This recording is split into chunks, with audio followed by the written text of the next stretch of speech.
How to change chart color on NetTradeX.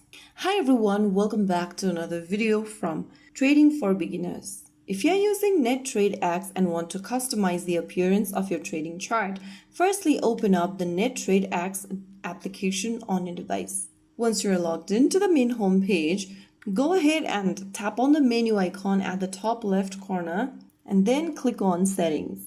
Inside the Settings menu, click on Chart.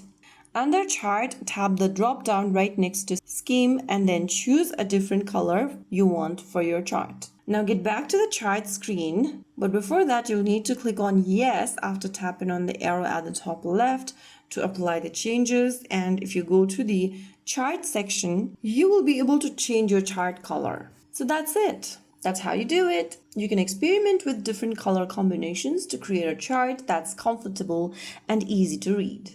If you found the video helpful, don't forget to like, share, and subscribe to our channel. I will see you again in the next video. Thank you for watching.